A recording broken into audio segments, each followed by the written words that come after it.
Canada is one of the youngest nations in the world. She's had her ups and her downs.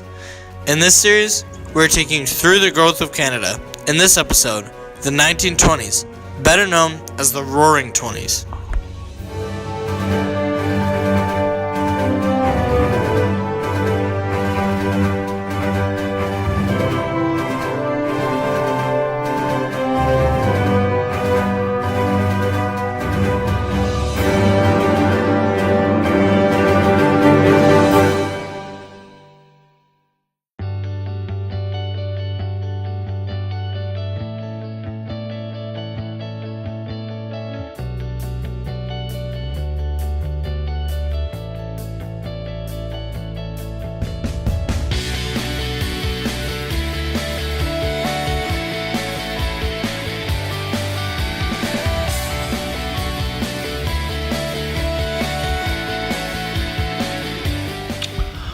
So the 1920s was kind of a weird period for Canada and its workforce because they'd be working for well over 8 hours a day.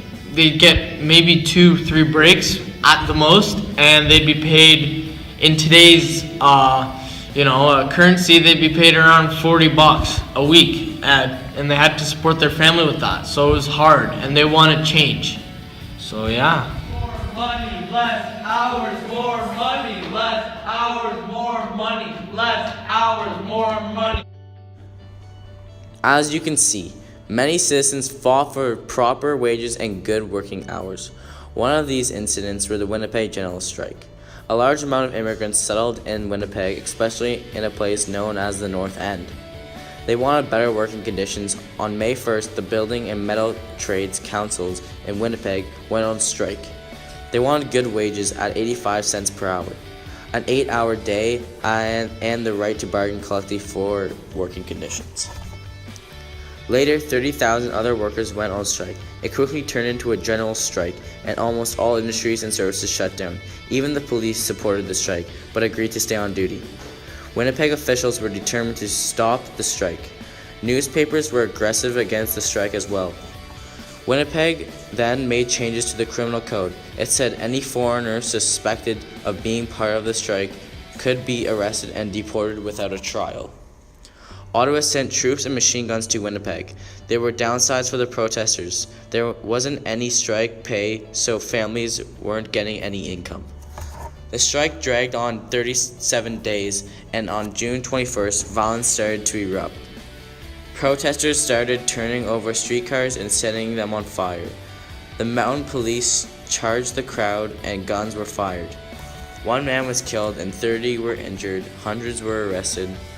5 days later, the Central Strike Committee sent the workers back to their jobs. The strike was over. That was just one of many strikes that happened in Canada during the 1920s. Next, we'll look at the Cape Breton protests, which took place from 1922 to 1926.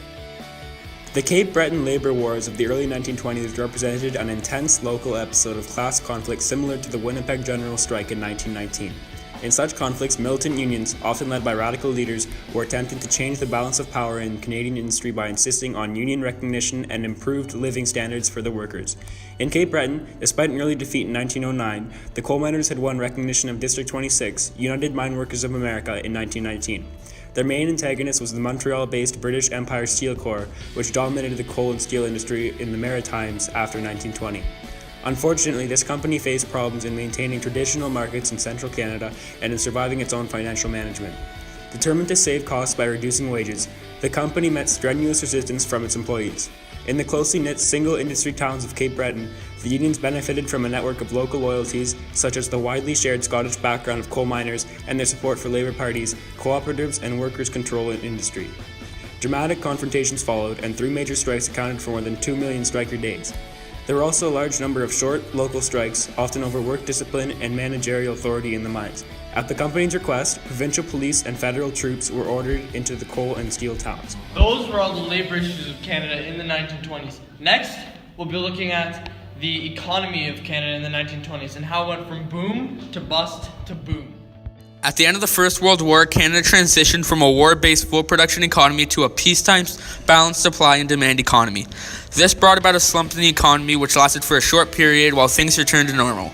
Business activity then began to pick up, and the promises of the Great War for real democracy, fair wages, social justice, and change in favor of the majority of the people were voiced.